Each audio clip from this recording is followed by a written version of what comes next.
प्यारे भाइयों और बहनों, प्रभु यीशु मसीह के मीठे और पवित्र नाम में आप सबको जय मसीह की।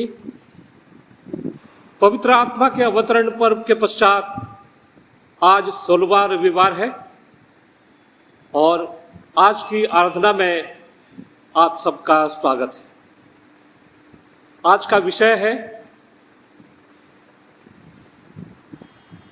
विश्वास में अटल रहने का पुरस्कार। विश्वास में अटल रहने का पुरस्कार। सो आइए आज की आराधना शुरू करते हुए परमेश्वर के चरण में अपने आप को झुकाएं और प्रार्थना करें। आइए हम प्रार्थना करें। हे सर्वशक्तिमान जीवित और दयालु पिता परमेश्वर, हम आपको धन्यवाद देते हैं प्रभु जी, क्योंकि आप ही धन्यवाद स्तुति प्रशंसा पाने के लिए एकमात्र योग्य प्रभु हैं। आप राजाओं का राजा, प्रभुओं का प्रभु, आप सर्वशक्तिमान, सर्वज्ञानी, सर्वव्यापी, सर्वदर्शी परमेश्वर हैं। आप सारी सृष्टि के सृजनहार हैं, पालनहार हैं, तारणहार हैं। हम आपको धन्यवाद देते हैं, आपकी स्तुति प्रशंसा करते हैं, आपका जय जयकार करते हैं, आपका गुणगान करते हैं, क्योंकि आप जैसा कोई नहीं है प्रभु जी। आप इतना महान परमेश्वर होते हुए भी हम जैसे साधारण पापी इंसान को प्रेम करते हैं।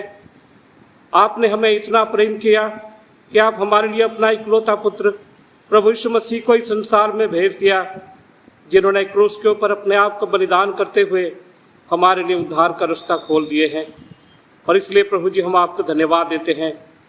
धन्यवाद देते हैं प्रभु जी तमाम आशीषों के लिए जो आप हमारे जीवन में देते आए हैं। प्रभु जी, इस समय हम अपने आप को आपके चरण में समर्पण करते हैं, प्रार्थना करते हैं प्रभु जी हम सबको आपके आशीष बहुतायत से दीजिए। आज इस आराधना में जितने भी लोग जुड़े हुए हैं, जितने भी लोग शामिल हुए हैं प्रभु जी, हर एक व्यक्ति को आपकी आशीष बहुतायत से दीजिए, ताकि हम आपकी उपस्थिति को महसूस करें, सच्चाई और आत्मा से आपकी आराधना करें। दयालु पिता परमेश्वर, हम प्रार्थना करते हैं, हम जब आपकी स्तुति आराधना में गीत गाते हैं, आपके पवित्र वचन को पढ़ते हैं, आपके वचन में से सुनते हैं, आपके चरण में प्रार्थना करते हैं, ये सब कुछ आपके निकट ग्रहण योग्य हो और आपकी इच्छा हमारे जीवन में पूरी हो। प्रभु यीशु मसीह के पवित्र नाम से ये प्रार्थना करते हैं, आमीन। तो आइए हम इस समय एक गीत गाएंगे। गीत का बोल है, हमसे बरनी ना जाए मसीह तुम्हारी महिमा। सचमुच प्रभु यीशु मसीह की जो महिमा है, उन्होंने जो कुछ भी किया है और करते आए हैं, वो इतना महान है कि हम उसका वर्णन भी नहीं कर सकते। और इसलिए आइए हम इस गीत को गाएं। हमसे बरनी ना जाए मसीह तुम्हारी महिमा, हमसे बरनी ना जाए मसीह तुम्हारी महिमा। तुम स्वर्ग छोड़ कर आए, तुम स्वर्ग छोड़ कर आए, तुम मुकत पदार्थ लाए कि पापी लिए बचाए मसीह तुम्हारी महिमा।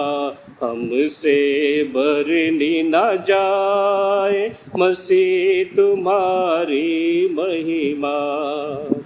अंधों को आंखें दीना, अंधों को आंखें दीना, कोढ़िन को चंगा कीना, कि मुर्दे दिए जिलाए मसीह तुम्हारी महिमा। हमसे बरनी ना जाए मसीह तुम्हारी महिमा। पानी पर चल दिखलाया, पानी पर चल दिखलाया, तूने हवा को डांट थमाया कि चेले लिए बचाए। मसीह तुम्हारी महिमा हमसे बरनी न जाए। मसीह तुम्हारी महिमा। मेरे पाप क्षमा सबकी ना, मेरे पाप क्षमा सबकी ना। मेरे दिल में दर्शन दीना कि प्रभु से दिया मिलाए। मसीह तुम्हारी महिमा हमसे बरनी न जाए। मसीह तुम्हारी महिमा। सूली पर बरछी खाई, सूली पर बरछी खाई। तूने अमृत धार बहाई कि दास सदा गुण गाए। मसीह तुम्हारी महिमा हमसे बरनी न जाए। मसीह तुम्हारी महिमा। हालेलुया। परमेश्वर का धन्यवाद हो। आइए हम इस समय परमेश्वर के वचन पढ़ेंगे। हम पढ़ेंगे मत्ती रचित सुसमाचार उसके 15 अध्याय उसके 21 से 28 पद तक। मत्ती 15:21 से 28। यीशु वहां से निकलकर सूर और सैदा के प्रदेश की ओर चला गया। उस प्रदेश से एक कनानी स्त्री निकली और चिल्लाकर कहने लगी, हे प्रभु, दाऊद की संतान, मुझ पर दया कर। मेरी बेटी को दुष्टात्मा बहुत सता रहा है। पर उसने उसे कुछ उत्तर ना दिया। तब उसके चेलों ने आकर उससे विनती की, इसे विदा कर, क्योंकि वह हमारे पीछे चिल्लाती हुई आ रही है। उसने उत्तर दिया, इस्राएल के घराने की खोई हुई भेड़ों को छोड़ मैं किसी के पास नहीं भेजा गया। पर वह आई और यीशु को प्रणाम करके कहने लगी, हे प्रभु, मेरी सहायता कर। उसने उत्तर दिया, लड़कों की रोटी लेकर कुत्तों के आगे डालना अच्छा नहीं। उसने कहा, सत्य है प्रभु, पर कुत्ते भी वह चूरचार खाते हैं जो उनके स्वामियों की मेज से गिरते हैं। इस पर यीशु ने उसको उत्तर दिया, हे स्त्री, तेरा विश्वास बड़ा है, जैसा तू चाहती है तेरे लिए वैसा ही हो। और उसकी बेटी उसी घड़ी से चंगी हो गई। ये प्रभु यीशु मसीह का सुसमाचार है। इसके पढ़े और सुने जाने पर आशीष हो। आमीन।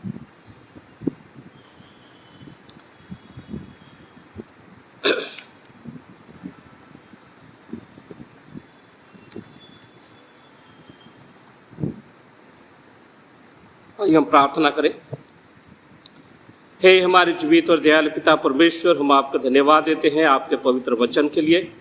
प्रार्थना करते हैं प्रभु जी, आप हमें ज्ञान और बुद्धि और समझ दीजिए, ताकि हम आपके वचन को समझ सकें, ग्रहण कर सकें और आपके वचन के मुताबिक चलने वाले हो सकें।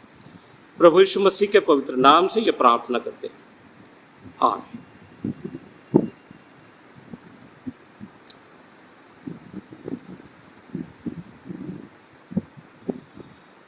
विश्वास में अटल रहने से पुरस्कार मिलता है। विश्वास में अटल रहना, इस बात को हम आज के वचन में देखते हैं कि किस तरह से एक कनानी स्त्री का विश्वास परखा गया और उस विश्वास में वो किस तरह से अटल थी और उसका पुरस्कार भी उसको मिला। उसके बारे में हम आज के वचन में पढ़ते हैं। जब वो कनानी स्त्री प्रभु यीशु मसीह के पीछे चिल्लाती हुई आ रही थी और उनसे ये निवेदन कर रही थी कि प्रभु मुझ पर दया कीजिए, मेरी मदद कीजिए, मेरी बेटी के अंदर दुष्टात्मा है, उसे आप छुटकारा दीजिए। तो प्रभु यीशु मसीह ने उसकी बातों को अनसुनी कर दी थी और वो आगे चलने लगे। लेकिन वो चिल्लाती हुई आई और उनके सामने गिड़गिड़ाती हुई कहने लगी, प्रभु मुझ पर दया कीजिए।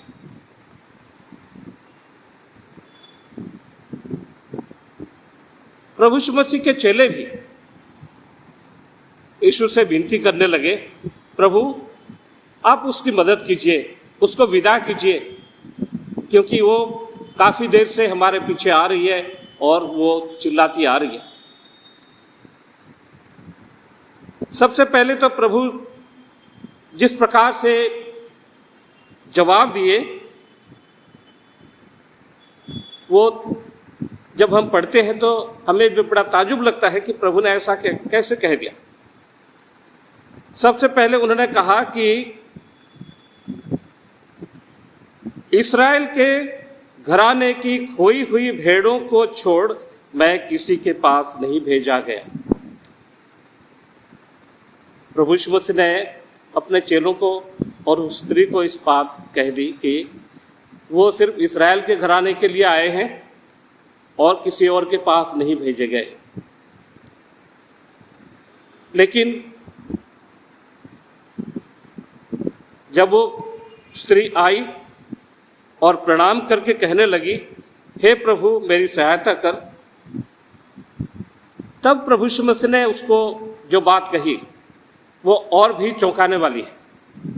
उन्होंने कहा, लड़कों की रोटी लेकर कुत्तों के आगे डालना अच्छा नहीं।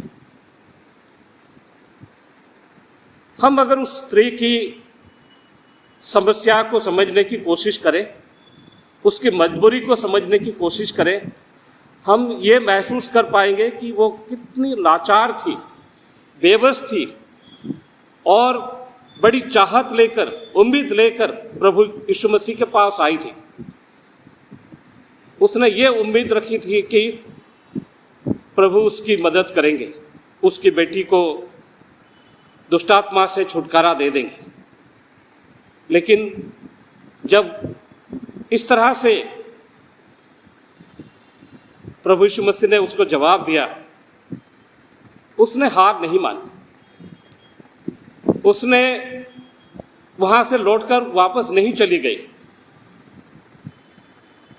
हो सकता है कि जरूर उसके मन में दुख हुआ होगा, लेकिन उसने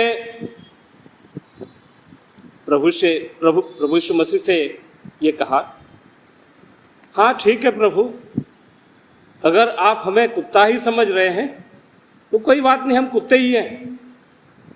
लेकिन कुत्ते भी अपने स्वामी के मेज से गिरते हुए चूर-चार तो खाते हैं, इतना तो हक है। यही समझकर आप मेरी मदद कर दीजिए। और प्रभु यीशु मसीह ने कहा, हे स्त्री, तेरा विश्वास बड़ा है। प्रभु यीशु मसीह ने इस स्त्री के साथ ऐसा बर्ताव क्यों किया? सबसे पहले तो उन्होंने जब कहा कि मैं सिर्फ इस्राएल के खोई हुई भेड़ों के लिए ही भेजा गया हूं, कुछ समय के लिए जब वो गलील प्रदेश में, गलील एरिया में सेवकाई कर रहे थे और खास करके इस्राएल घराने में जाकर सुसमाचार का प्रचार कर रहे थे, उस समय के लिए वो बात सही थी। लेकिन ऐसा नहीं है कि ये बात हमेशा के लिए कही गई थी। प्रभु यीशु मसीह ने केवल इस्राएल के लिए नहीं, बल्कि पूरे संसार के हर एक इंसान के लिए वो आए थे, हर एक पापी के लिए वो आए थे। केवल इस्राएल के घराने के लिए ही नहीं, बल्कि सारे संसार के लोगों के लिए आए थे। इसलिए जो यूहन्ना भी लिखते हैं कि जो कोई उस पर विश्वास करेगा, चाहे वो इस्राएली हो या अन्य जाति के हो, चाहे वो इस्राएल देश के हो या किसी और देश के हो, जो कोई उस पर विश्वास करेगा वो नाश नहीं होगा परंतु अनंत जीवन पाएगा।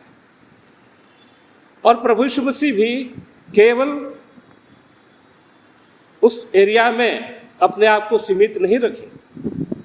उन्होंने इस्राएल के घराने को छोड़कर दूसरे एरिया में भी जाकर सुसमाचार प्रचार करने लगे। यहाँ तक कि ये जो घटना के बारे में लिखी गई है, ये घटना भी उस जगह की है जो इस्राएल के अंतर्गत नहीं थी। ये जगह लिखा जाता है कि सूर और सैदा के प्रदेश में यीशु वहां से निकलकर सूर और सैदा के प्रदेश की ओर चला गया। अगर यीशु मसीह को वहां सुसमाचार प्रचार नहीं करना था तो वहां क्यों गए? निश्चित रूप से वहां सुसमाचार प्रचार करने के लिए ही गए थे। सूर और सैदा जो इस्राएल के घराने के अंतर्गत नहीं थे, इस्राएल के एरिया में नहीं थे, ये अन्य जाति के लोगों की एरिया थी। फिर भी यीशु मसीह उस जगह को गए और वहाँ उन्होंने ना केवल सुसमाचार का प्रचार किया, लेकिन बहुत सारे लोगों को वहाँ पर उन्होंने चंगाई दी, दुष्ट आत्माओं को निकाले, सुसमाचार का प्रचार किया और बहुत सारे लोगों को उद्धार मिला। प्रभु यीशु मसीह अपने जो 70 चेलों को भेजे थे सुसमाचार प्रचार करने के लिए, वे चेले भी केवल इस्राएल के घराने में ही नहीं गए थे, बल्कि अन्य जातियों के घराने में भी, अन्य जातियों के परिवारों में भी वे गए थे सुसमाचार प्रचार करने, और वे भी सेवकाई करके लौटे थे। तो फिर प्रभु यीशु मसीह ने ऐसा क्यों कहा कि मैं सिर्फ इस्राएल के घराने के लिए आया है? या उस स्त्री को ऐसा क्यों कहा कि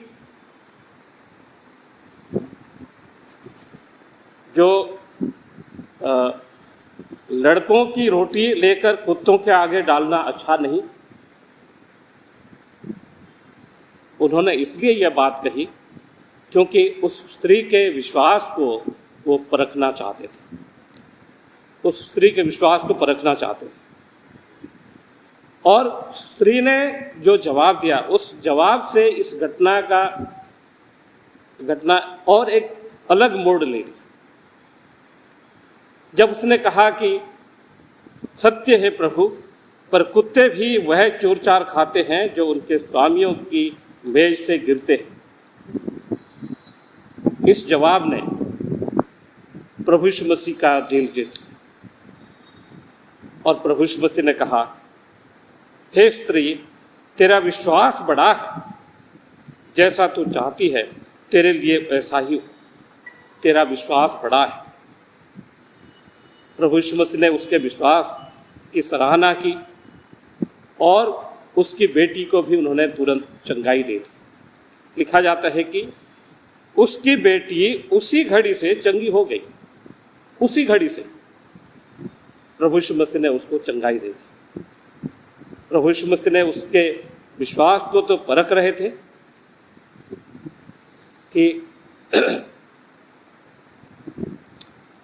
उसका विश्वास कितना मजबूत है, लेकिन उसके साथ साथ उसके जवाब सुनने के बाद प्रभु यीशु मसीह ने उसके विश्वास की सराहना की और उसकी बेटी को भी उन्होंने तुरंत चंगाई दे दी। इस स्त्री के जवाब में हम ये भी देखते हैं कि जब परमेश्वर की आशीष स्वर्ग से आती है, जो जिन लोगों के पास वह आशीषें आती है, उनके इर्द गिर्द भी, उनके आसपास भी जो लोग होते हैं, उनको भी ये आशीष मिलती है। उदाहरण के लिए, जब बगीचे में पानी पौधों पर डालने के लिए नाले के जरिए, एक नाली के जरिए पानी दिया जाता है, तो उस नाले में जब पानी जाता है, नाले के दोनों तरफ घास भी उगते हैं। वो घास कैसे उगते हैं? क्योंकि उनको पानी मिल जाता है। उनके लिए, घास के लिए वो पानी नहीं था, वो पानी तो बगीचे के पौधों के लिए था, लेकिन फिर भी वो पानी उनको मिल गया और घास उगने लगी, या दूसरे पौधे भी वहाँ नाले के किनारे उगने लगते हैं। उसी तरह से परमेश्वर की आशीष जब आती है, तो जिनके लिए वो आशीष आती है, सिर्फ उनको ही आशीष मिलती, इतना ही नहीं, बल्कि उनके आसपास भी जो लोग होते हैं उनको भी वो आशीष मिलती है। लेकिन जब हमारे जीवन में ऐसी परिस्थितियां आते हैं, जैसे कि इस स्त्री के जीवन में जो परिस्थिति आई, वो बहुत निराश हो चुकी थी और बहुत ही अपने जीवन में इस बात को महसूस कर रही थी कि अब मेरे लिए कोई सहारा नहीं है, मेरी मदद करने वाला कोई नहीं है। हताशा, निराशा और इस तरह की सोच कि मेरी मदद करने वाला कोई नहीं है। क्या आपके जीवन में कभी ऐसी परिस्थिति आई है? क्या आपने ऐसा महसूस किया है कि यीशु मसीह मेरी मदद नहीं करता, कोई भी मेरा मदद नहीं करता और लोग मेरी तरफ देखते भी नहीं हैं, लोग मेरे से बात नहीं करते हैं। एक अंदर से महसूस करना, रिजेक्शन, कि लोगों ने मुझे छोड़ दिया है, या अंदर से जब हमें ऐसा लगता है कि फ्रस्ट्रेशन आ गया है, निराशा आ गई है और मेरे लिए कोई उपाय नहीं है। क्या ऐसी सोच कभी आपके मन में आई है कि प्रभु ना मेरी मदद करते हैं और मेरी मदद करने वाला और कोई भी नहीं है, मेरे सामने निराशा ही है और कोई उम्मीद नहीं है? ऐसी परिस्थिति में याद रखें कि प्रभु अपने प्रतिज्ञा के मुताबिक हमेशा आपके साथ है। हो सकता है कि जिस तरह से इस स्त्री के विश्वास का उन्होंने परख किया, उसी तरह से वो आपके विश्वास को परख रहे हैं। अगर आप हताशा में हैं, निराशा में हैं, समस्या में हैं, परेशानी में हैं, तकलीफ में हैं, यह मत सोचिए कि प्रभु ने आपको त्याग दिया है, आपको छोड़ दिया है। हो सकता है कि वो आपके विश्वास को परख रहे हैं, क्योंकि वो आपको प्रेम करते हैं, आपके लिए वो सोचते हैं, उन्होंने आपके लिए अपना जीवन दिया है, वो हमेशा आपके साथ है। विश्वास के साथ आगे बढ़ो, विश्वास में अटल रहो, तो पुरस्कार जरूर मिलेगा। जो विश्वास में अटल रहते हैं उनको पुरस्कार जरूर मिलता है। अब्राहम के बारे में हम कई बार सोचते हैं, पढ़ते हैं, सुनते हैं। प्रभु ने उनको प्रतिज्ञा दिया था कि मैं तुझसे एक बहुत बड़ी जाति पैदा करूंगा, लेकिन अब्राहम के पास कोई संतान नहीं थी।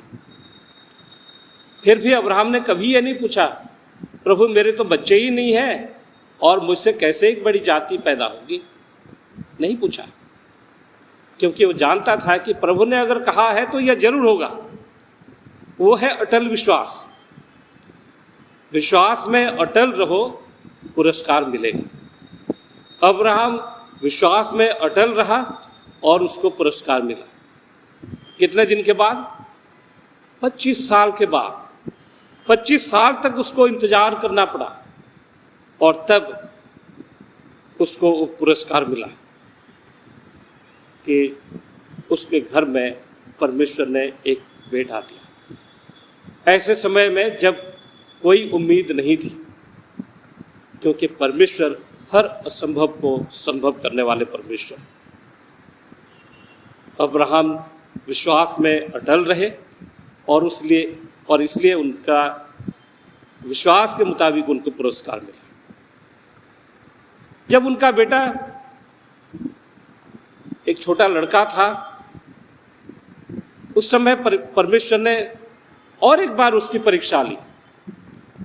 परमेश्वर ने अब्राहम से कहा कि तेरे इस एक इकलौते बेटे को मेरे लिए बलिदान कर। तब भी अब्राहम ने परमेश्वर से ये नहीं पूछा, प्रभु आपने तो कहा है कि मेरे से एक बड़ी जाति पैदा करेंगे, और इस इकलौते बेटे को अगर मैं बलिदान कर दूंगा तो फिर वो जाति कैसे बनेगी? ऐसा सवाल नहीं किया उन्होंने कहा कि परमेश्वर ने कहा है तो जरूर होगा। और उस इकलौते बेटे को भी बलिदान करने के लिए अब्राहम ने पीछे नहीं हटे और वो बलिदान करने के लिए चले। उनका विश्वास अटल विश्वास था, और इस कारण परमेश्वर ने वहाँ भी चमत्कार किया। ना सिर्फ उस लड़के को, इसहाक को उन्होंने बचाया, उसकी रक्षा की, बल्कि सचमुच अब्राहम से उन्होंने एक बहुत बड़ी जाति पैदा की। विश्वास में अटल रहो तो पुरस्कार जरूर मिलेगा। हमारा विश्वास क्या कभी डगमगाता है? कितना मजबूत है हमारा विश्वास? विश्वास वही है जो अनदेखी चीज़ों को हम मान लेते हैं कि ये सचमुच संभव है, जिसे हमने देखा नहीं है फिर भी हम जानते हैं कि ये निश्चित रूप से होने वाला है।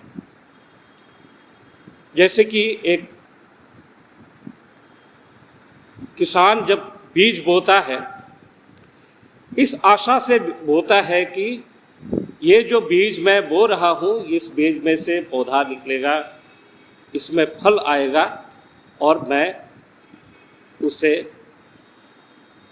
काट कर अपने भंडार में रखूँगा या उससे मुझे भोजन मिलेगा।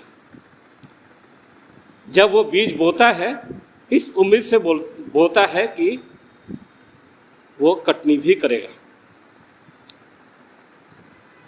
जब एक गर्भवती महिला,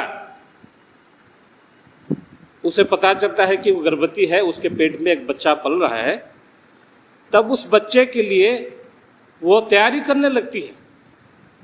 उसके लिए स्वेटर बुनना, कपड़े तैयार करना और तरह तरह की चीज़ें, यहाँ तक कि कई महिलाएं पहले से खिलौने भी खरीद के रखते हैं। क्यों करते हैं? क्योंकि वो जानते हैं कि जिसे उन्होंने अभी तक देखा नहीं, वो सच्चाई सामने आने वाली है। वो विश्वास है, ये है अटल विश्वास कि जो अनदेखी चीज़ें हैं, अनदेखी वस्तु है, अनदेखी बातें हैं, उनको ना देखे हुए भी हम विश्वास करें कि ये संभव है। और ऐसे विश्वास में जब अटल रहते हैं तब उसका पुरस्कार मिलता है। अगर किसान सोचेगा क्या पता ये बीज उगेंगे या नहीं, फल होगा या नहीं, ऐसा सोचकर अगर वो बोएगा नहीं तो उसको वो काटेगा भी नहीं। और किसी भी चीज़ में, किसी भी बात में जब हम विश्वास में अटल रहते हैं तब उसका फल, उसका पुरस्कार हमें जरूर मिलता है।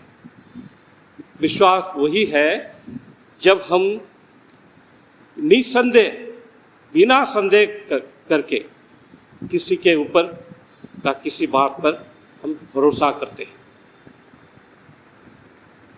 बिना संदेह किए। जैसे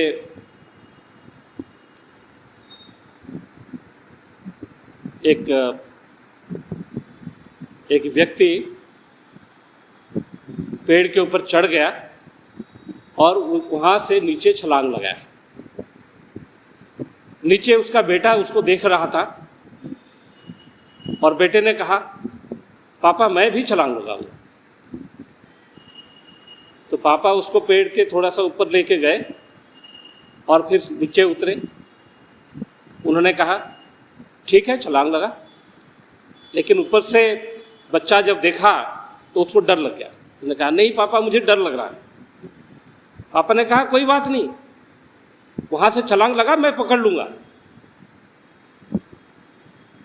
और जब उस लड़के को डर भी लग रहा था फिर भी उसने छलांग लगाया और पापा ने पकड़ लिया, क्योंकि वो जानता था कि अगर मैं छलांग लगाता भी हूँ तो पापा जरूर मुझे पकड़ लेंगे, मुझे मेरा कोई नुकसान नहीं होगा।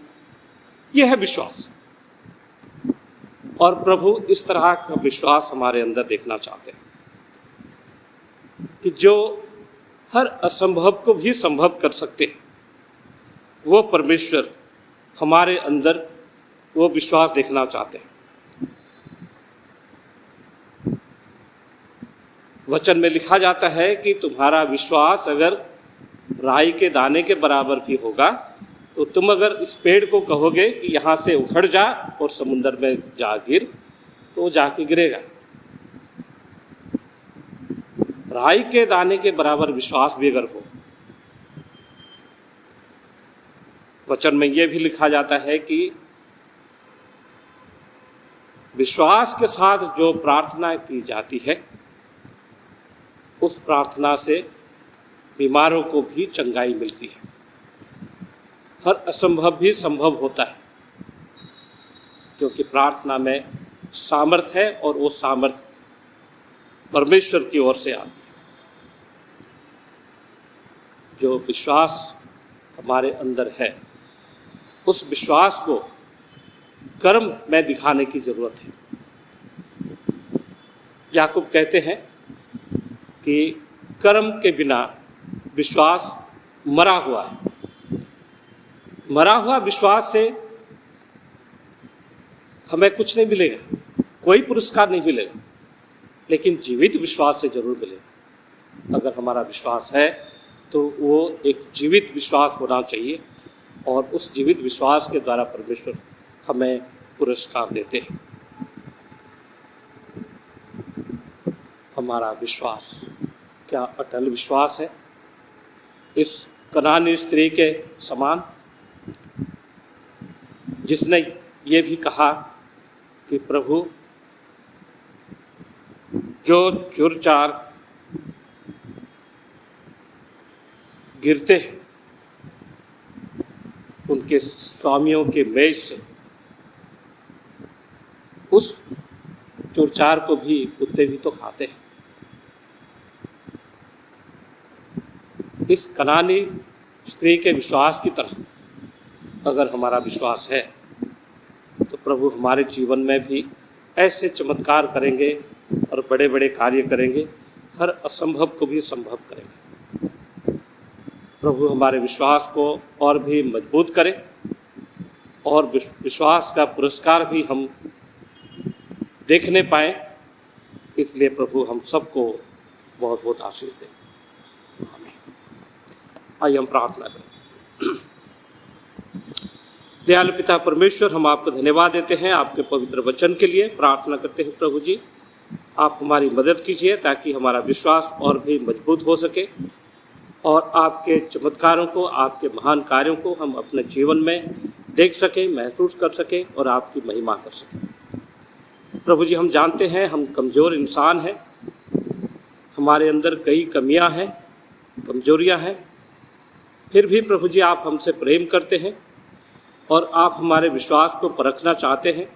इसलिए कई बार हमारे जीवन में ऐसी परिस्थितियां आने देते हैं ताकि हमारे विश्वास का परख हो। प्रभु जी, हम प्रार्थना करते हैं हमारी कमजोरी के समय में प्रभु जी आप हमें सामर्थ्य दीजिए ताकि हम विश्वास में और भी मजबूत हो सके और आपकी महिमा को हम देख सकें। दयालु पिता परमेश्वर, हम प्रार्थना करते हैं आज इस आराधना में जितने भी लोग शामिल हुए हैं, हर एक व्यक्ति को प्रभु जी आपकी आशीष बहुतायत से दीजिए और हर एक व्यक्ति के विश्वास को आप और भी मजबूत कीजिए। प्रभु जी, हम फिर से अपने आप को आपके चरण में समर्पण करते हैं और ये प्रार्थना हमारे उद्धारकर्ता प्रभु यीशु मसीह के पवित्र नाम से मांगते हैं, आमीन।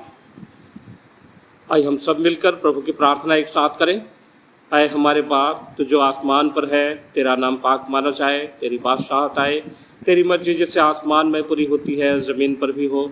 हमारी दिन भर की रोटी आज हमें दे, हमारे कसूरों को माफ़ कर जैसे हम अपने कसूरवारों को माफ़ करते हैं।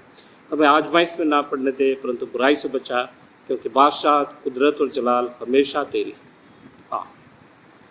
अब हमारे पिता परमेश्वर का प्रेम, प्रभु यीशु मसीह का अनुग्रह, पवित्र आत्मा की शांति और सहभागिता हम सबों के साथ अब से लेकर हमेशा तक बनी रहे। आमीन। आप सबको जय मसीह की। प्रभु आप सबको बहुत बहुत आशीष दे।